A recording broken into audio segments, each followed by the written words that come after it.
श्रोतेहो नमस्कार. आजच्या वृत्तविशेषमध्ये आपलं स्वागत. श्रोतेहो, फिफाच्या फुटबॉल विश्वचषक स्पर्धेला कालपासून सुरुवात झाली. या निमित्तानं ज्येष्ठ क्रीडा संपादक आशिष पेंडसे यांच्याशी विश्वचषक आणि एकूणच फुटबॉलविषयी आपला संवाद सुरू आहे.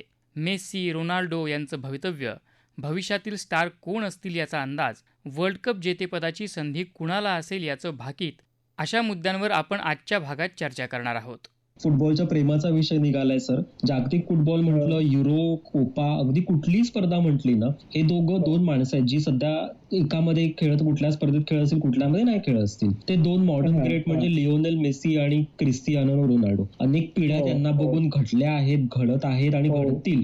दोघांचाही बहुधा खेळाडू म्हणून हा अखेरचा वर्ल्ड कप असू शकेल. त्यांचं वय बघता अर्थात आपण काही प्रेडिक्ट करू शकत नाही. त्या दोघांचं फिटनेस आणि प्रेम राहिलं तर ते आणखी पण खेळतील. पण त्यांचा एकूण सध्याचा फॉर्म, याबद्दल तुमचं आम्हाला मत जाणून घ्यायला आवडेल. त्यांची कामगिरी कशी होईल, कितपत होईल, तुमचा काय अंदाज आहे याबाबत? अगदी ती योग्य. म्हणजे मेस्सी आणि रोनाल्डो म्हणजे ह्या आपल्या 2-3 पिढ्या या फुटबॉल प्रेमींच्या. मेस्सी आणि रोनाल्डो यामध्ये कोण म्हणजे ग्रेटेस्ट ऑफ ऑल टाइम हा कोण, या सगळ्या वादामध्ये हिरवीने उतरतात. तसं बघायला गेलं तर फुटबॉल विश्वालाच नाही तर उभ्या क्रीडा विश्वाला पेलेच्या माध्यमातून पहिला ग्लोबल सुपरस्टार म्हणजे त्यावेळेला पेले असेल किंवा मोहम्मद अली असेल, नंतर ऑलिम्पिक मध्ये 10 out of 10 जिम्नॅस्टिक्स मध्ये मिळवणारी नादिया कोमेन्स्की असेल, मार्टिना नवरातिलोवा ही टेनिस मध्ये असेल. सो असे पेलेच्या माध्यमातून पहिला ग्लोबल स्पोर्ट, नंतर मायकेल जॉर्डन वगैरे सगळे बास्केटबॉलचे आहेत. बरोबर. हे सुपरस्टार. नंतर मॅराडोना हा आधुनिक फुटबॉल मधला सुपरस्टार अशासाठी की एक हाती संघाला विजय मिळवून देणं, की त्यांनी 86 ला तो वर्ल्ड कप मिळवून दिला, 90 ला तो फायनल पर्यंत पोहोचला, पण अनफॉर्च्युनेटली तो जर्मनीकडनं 1-0 पराभूत व्हावं लागलं. तो हे सुपरस्टार कुठल्याही खेळासाठी खूप आवश्यक असतात. आपण क्रिकेटमध्ये बघतो 83 ला कपिल देव सुपरस्टार म्हणजे देवत्व आपण बहाल केलं, पहिला वर्ल्ड कप दिला.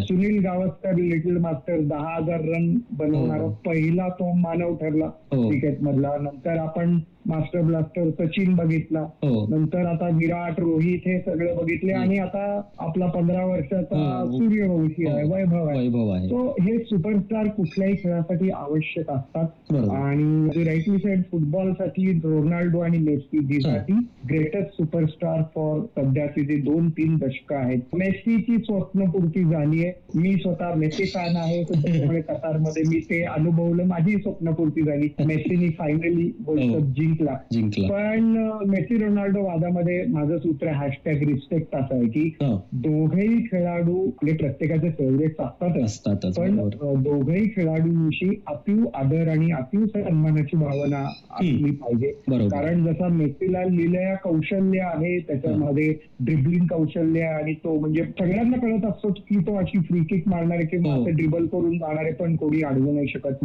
तसंच रोनाल्डोकडे तुफान फिटनेस, तुफान इच्छाशक्ती, जिंकण्याची ईर्ष्या, हा सगळा रोनाल्डोचे स्थायी भाव आहेत. आणि अपार कष्ट, म्हणजे आपल्याला रोनाल्डोचं मोठेपण दिसतं किंवा तो ग्लोबल सुपरस्टार. सो इंस्टाग्राम किंवा सोशल मीडियावरती सर्वाधिक फॉलो करण्यात येणारा पृथ्वी तलावरचा मानव म्हणजे रोनाल्डो आहे. हे आपल्याला दिसतं, पण त्याच्या मागे त्याची कष्ट किती असतात. जसं कोहलीचं आहे की कोहली पाणीपुरी त्यांनी गेले 12 वर्ष नाही खाल्ली, किंवा त्याच्या खाण्यावरचा कंट्रोल, फिटनेस हा तो किती करतो, की जाऊन त्याला IPL जिंकता येतं, वर्ल्ड कप जिंकता येतात. तसं रोनाल्डोच्या बाबतीत आहे. त्यामुळे मेसीची स्वप्नपूर्ती झाली असल्यामुळे तो काहीसा आता निर्वाणीच्या साधारण मोड मध्ये असेल, पण रोनाल्डोची हंगर आणि त्याची जी भूक आहे, ती जिंकण्याची जिद्द आहे, ती अफाट असेल या वर्ल्ड कप मध्ये. पण फुटबॉलचं अजून एक वैशिष्ट्य आहे, हे सगळे स्टारला बरोबर घेऊन फुटबॉल जातो, ना की स्टारच्या मागे फुटबॉल धावतो. बरोबर. थोडा आमचा क्रिकेट आणि फुटबॉल प्रेमींमधला कायमचा वाद आहे की क्रिकेटने कायम एक स्टार मोठं करतं आणि त्याच्या मागे गुडघे टेकत जातं. फुटबॉल हा किती मोठा स्टार असला, म्हणजे ब्राझीलचा नेमार, तो समजा ट्रेनिंगला उशिरा आला की त्याला एक दिवस बाहेर बसवण्यात येतं, आपण वर्गाबाहेर बसवतो तसं. किंवा गेल्या वर्ल्ड कपला कतारला मी स्वतः बघितलंय, रोनाल्डोचे त्यांच्या प्रशिक्षकाची वाद झाली, त्याला त्यांनी मॅचला खेळवलं नव्हतं, सेकंड हाफ मध्ये बदली केलं, एका मॅचला त्याला मिनिटानंतर बदली केलं. सो फुटबॉलमध्ये स्टार कितीही असला तरी तू जेव्हा मैदानात उतरतो, संघाचा भाग असतो, त्यावेळेला तो इतर 10 खेळाडूंप्रमाणे तो असतो. आणि हे दोन्ही जे ग्रेट्स आहेत they are very much team player, संघ विजयी व्हावा यासाठी सर्वतोपरीने मेहनत घेणारे आहेत. आता मी मेसी फॅन असलो तरी दिस टाइम इट्स फॉर रोनाल्डो असं वाटतं आहे. लकीली ड्रॉजही तसे पडलेले आहेत. पोर्तुगालचा संघ सुद्धा तसा बऱ्यापैकी गुणवान आहे, त्यांचा डिफेन्स तगडा आहे. So you never know. पण ही एक अमेरिकेतल्या ब्रँड मार्केटिंगचा तिथे बोलबाला असतो. त्या वर्ल्ड कप साठी रोनाल्डो, मेसी हे पोस्टर बॉईज ज्याला म्हणता येईल ते असणं हे 4 लगावणार आहे. बरोबर सर, आता बोलताना तुम्ही आणखी एक मुद्दा थोडा स्पर्श केला आणि तो म्हणजे पिढ्या सांगितल्या. मॅराडोना असतील, पेले मॅराडोना, मग रोनाल्डो वगैरे. तुम्ही बोलता बोलता क्रिकेट आणि टेनिस मधल्या पण काही पिढ्यांकडे लक्ष वेधलं. तसंच टेनिसमध्ये आता पण झालं की जसं फेडरर आणि जोकोविच गेला किंवा नदाल गेला तर सिनर आणि अल्कराज आलेले आहेत. तसंच भविष्यातले मेसी, रोनाल्डो कोण असेल, म्हणजे यंदाच्या स्पर्धेतून अशा कोणत्या खेळाडूंवर आम्ही फुटबॉल प्रेक्षक म्हणून नजर ठेवू की बाबा सरांनी हे काहीतरी लक्ष वेधलंय तर ह्यांची कामगिरी जरा लक्ष ठेवूया, असं तुम्ही काही खेळाडू सांगू शकाल का? आहे नक्कीच. म्हणजे प्रत्येक वर्ल्ड कप हा एक टप्पा असतो की ज्या वेळेला जुने हे सगळे खेळाडू एक रिटायर होतात आणि नवीन खेळाडू उदयाला येतात. तर या वर्ल्ड कप मध्ये सुद्धा नक्कीच तो टप्पा आहे. आणि त्याचं मी कायम जसा उल्लेख हा वैभव सूर्यवंशी, स्पेनचा वैभव सूर्यवंशी म्हणून करतो आहे. तो म्हणजे लमीन यमाल हा खेळाडू आहे, बार्सिलोनाकडनं खेळतो आणि अवघ्या 17 वर्षीय तो आहे. ऑलरेडी तो स्पॅनिश विजेता झालेला आहे आणि मेसीचा उत्तराधिकारी म्हणून त्याच्याकडे बघितलं जातं. आणि तसंच त्याचा लिहिलेला खेळ सुद्धा आहे. म्हणजे डाव्या पायाने तो ड्रिबलिंग करत तो शॉट्स मारतो गोलला आणि तो अत्यंत चपळ आहे, टीम प्लेअर आहे आणि त्याच्यामुळे त्याला या वर्ल्ड कपचा स्टार म्हणून बघितलं जातं. तसंच फ्रान्सचा एक डिझायर डिव्हे म्हणून आहे की जो आता PSG म्हणजे पॅरिस सेंट जर्मन हा फ्रेंच टीम जी चॅम्पियन्स लीग दुसऱ्यांदा जिंकली, जसं RCB बॅक टू बॅक जिंकली तसं. सो त्या PSG हा स्ट्रायकर आहे, तोही अतिशय चांगला आहे, त्याच्याकडे आपलं लक्ष आहे. ब्राझीलचा एंड्रिक म्हणून आहे, तोही 19 वर्षाचा अगदी नवीन उमदा वेगवान खेळाडू आहे, त्याच्यावरती पण लक्ष असेल. आणि याच्याच जोडीला अजूनही 2-3 खेळाडू आहेत की ज्या वर्ल्ड कप मध्ये चमकतील. ते आहेत जर्मन खेळाडू जमील मुसियाला म्हणून आहे, तो अत्यंत स्किलफुल प्लेअर आहे आणि तो सुद्धा या वर्ल्ड कप मध्ये खूप चमकदार कामगिरी करेल जर्मन स्ट्रायकर म्हणून.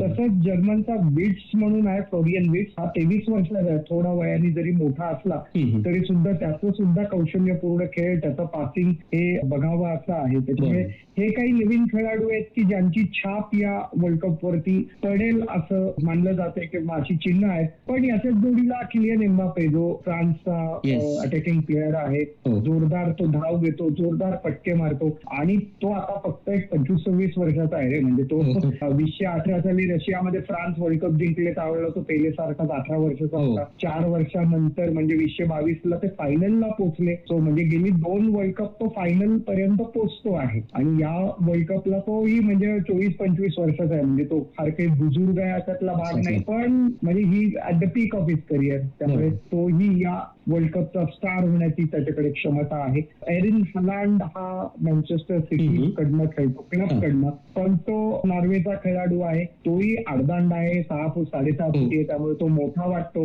पण त्याचं वय ही 24-25 आहे आणि त्याच्यामुळे यंदाचे जे कोणी डार्क हॉर्सेस म्हणतात म्हणजे धडाकेबाज कामगिरी करून अगदी क्वार्टर फायनल पर्यंत पोहोचू शकतील, ती संधी यावेळेला नॉर्वेला आहे आणि तसंच सेनेगलला सुद्धा. आणि त्या याच्यामध्ये हलांडकडे आपलं लक्ष नक्कीच जाईल.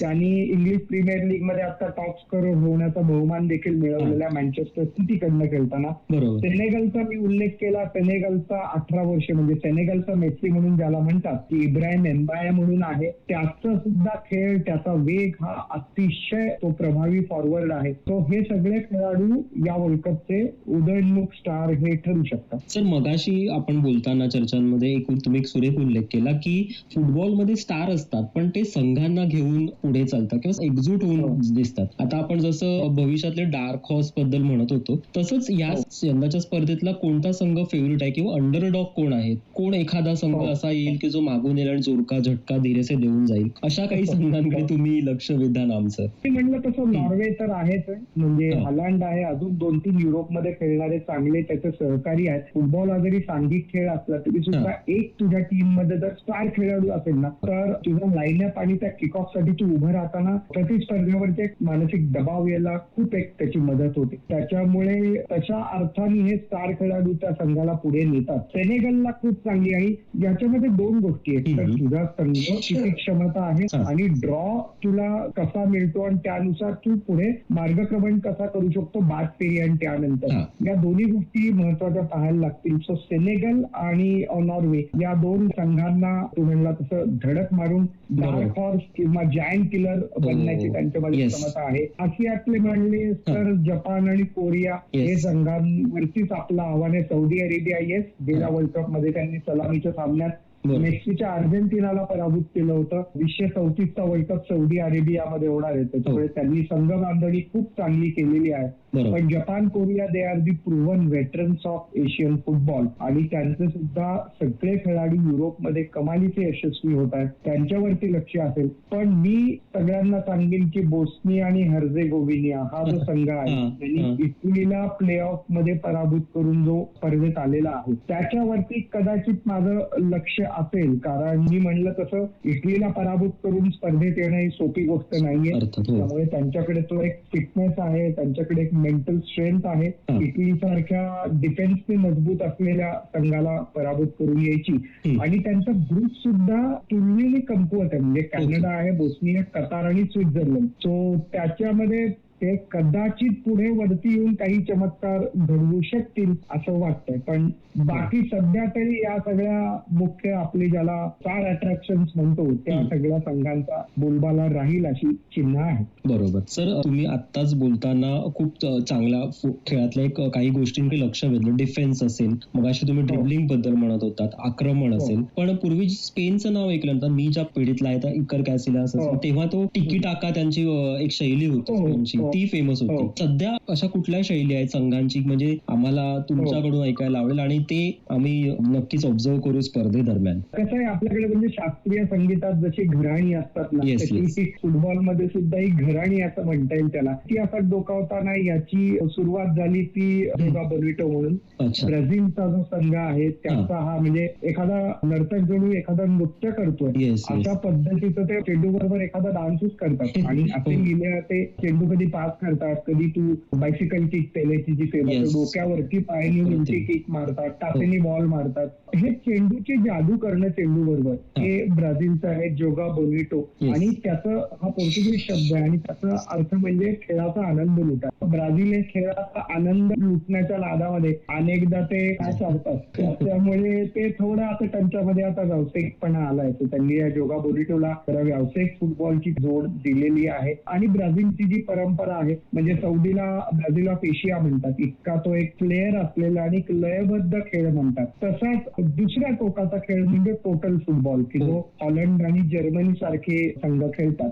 त्याच्यामध्ये तू एखादा जॉमेट्री सारखं काटकोन त्रिकोणाच्या इमेजेस आखायला, तसं हा यांनी पास याला द्यायचा, त्यांनी तिकडे द्यायचा, त्यांनी इथे द्यायचा, असं ड्रिल. सो म्हणजे तू काही करायचं नाही, रस्ता लगाव आणि तू ते ग्राउंड वरती तू ते एक्झिक्यूट कर, त्याचे अंमलात आणतो आणि तसे तू बोलणार अशा पद्धतीचं. पण त्याच्यामध्ये वैशिष्ट्य असं की प्रत्येक खेळाडूला कुठल्याही पोझिशनला खेळण्याची क्षमता असावी लागते. म्हणजे फुटबॉलमध्ये गोलकीपर, बचावपटू, डिफेंडर, मध्यफळीतले खेळाडू आणि फॉरवर्ड अशा साधारण पोझिशन असतात. मॉडर्न फुटबॉलमध्ये कुठलाही खेळाडू कुठेही खेळायला आणि दोन्ही पायाने उजवा पाय असेल, डावा पाय असेल, हेडिंग करणं असेल, हे सगळं टोटल फुटबॉलमध्ये अंतर्भूत आहे. श्रोतेहो, 2 भागांच्या या मुलाखतीद्वारे आपण फुटबॉल विश्वचषक स्पर्धा, त्यातले संघ, विविध खेळाडू याविषयी जाणून घेतलं.